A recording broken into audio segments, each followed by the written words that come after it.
Sir RGV ఇప్పటి వరకు వైసీపీకి సపోర్ట్ గా 2-3 సినిమాలు కూడా తీసి మళ్ళీ తర్వాత అంటే వైసీపీకి డైహార్డ్ ఫ్యాన్ అన్నట్టుగా కూడా బిహేవ్ చేసింది చాలా సార్లు. జగన్ కి ఎంతో సపోర్ట్ చేశారు.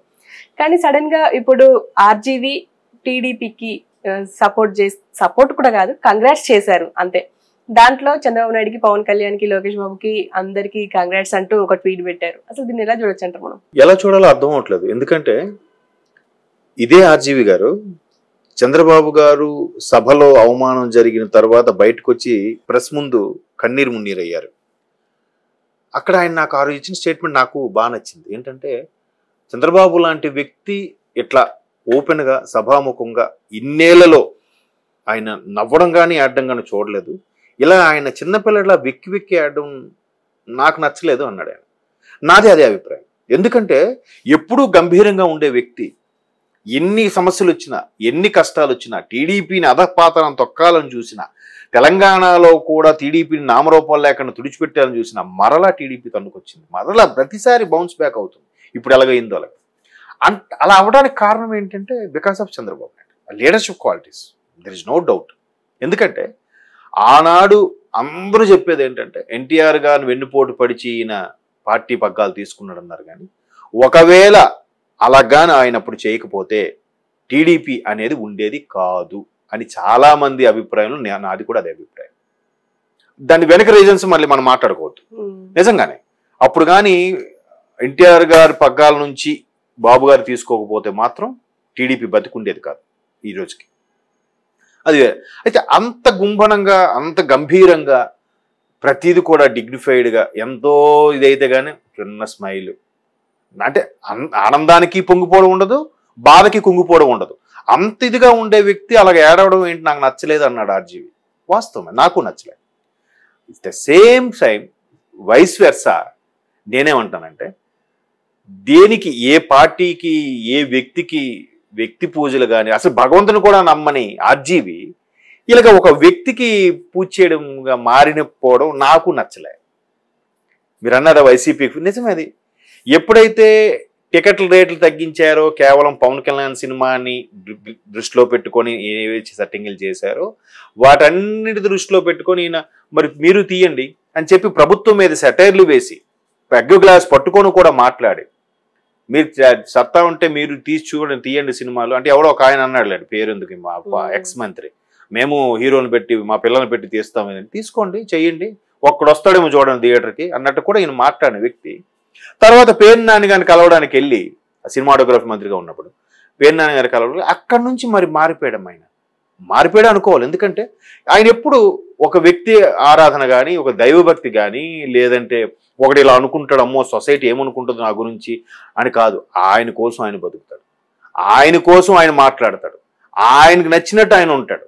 అటువంటి వ్యక్తి ఒక వ్యక్తికి ఆరాధించినట్టుగా ఆ వ్యక్తికి సంబంధించిన సినిమాలు ఏంటమ్మా అవి, ఏవో శపథం తర్వాత ముందు ఏదో వచ్చింది కదమ్మా, యాత్ర 2 తర్వాత మధ్యలో వచ్చి ఏదో వచ్చాయి, జగన్మోహన్ రెడ్డి గారిది సంబంధించి ప్లాన్స్ వాటి మీద సేమ్ అందరూ అన్నారు ఇది కేవలం ఆర్జీవి గారి సినిమా కాదు, స్క్రిప్ట్ అంతా కూడా తాడేపల్లి ప్యాలెస్దే అన్నట్టుగా అనుకున్నారు. సో అలాగే ఇప్పుడు ఈయన కూడా మళ్ళీ ఒక్కసారి యూటర్న్ తీసుకొని ఇప్పుడు వీళ్ళని ఎంత విమర్శించారు, ఈవెన్ ఆయన కూడా విమర్శించి కూడా ఇంకోటి మళ్ళీ పొగడాడు. ఏంటంటే లోకేష్ అనే వ్యక్తి పప్పులాగా ఉంటాడు ఏమిటి ఆ మనిషి అన్న వ్యక్తి కూడా అరే నేను అన్న మాటకో ఏంటో ఆయన చాలా చేంజ్ అయ్యాడు, చాలా మేకోవర్ అయ్యాడు అని కూడా ఆయన అన్నాడు ఒక సందర్భం. అంటే అనేది లాభ నష్టాలకి కష్ట సుఖాలకి దేనికి ఒకేలాగా ఉండే మనిషి, ఎవరిని పట్టించుకోడు, బంధాలను పట్టించుకోడు, బంధుత్వాలను పట్టించుకోడు, మిత్రుల్ని పట్టించుకోడు, సెంటిమెంట్స్ ఉండవు, నాకు నచ్చినట్టుగా ఉంటాననే వ్యక్తి మరి ఇలాంటి ఫార్మాలిటీస్ ఎందుకు? ఫార్మాలిటీస్ కూడా అవసరం లేదు కదా, చెప్పాలండి శుభాకాంక్షలు అవసరం లేదు. కానీ అదే అనిపిస్తుంది రకరకాలుగా, అంటే వయసు మీద పడే కొద్దీ ఆలోచన విధానం కూడా మారుతుంది.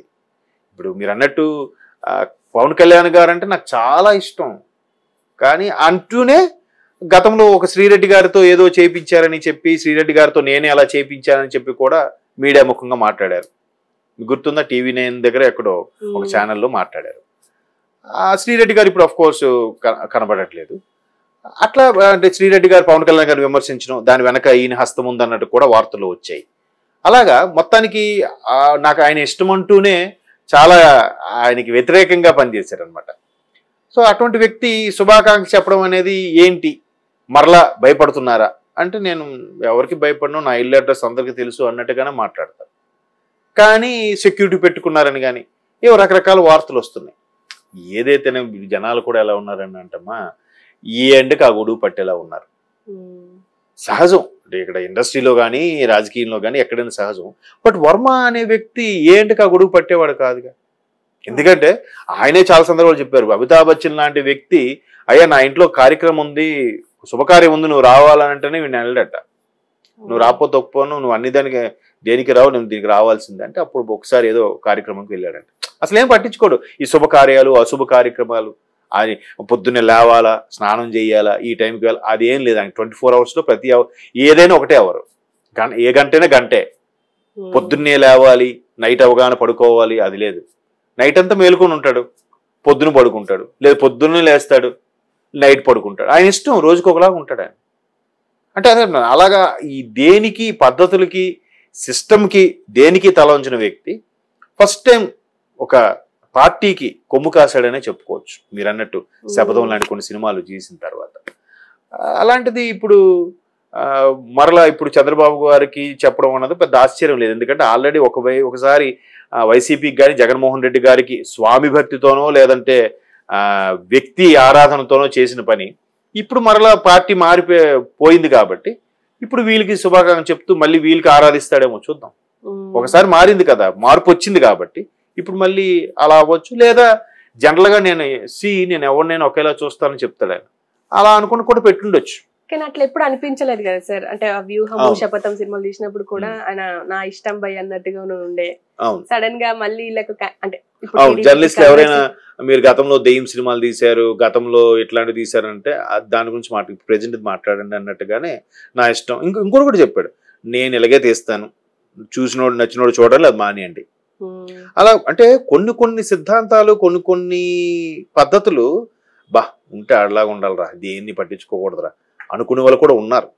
కొంతమంది ఫాలోవర్స్ లేకపోలేదు.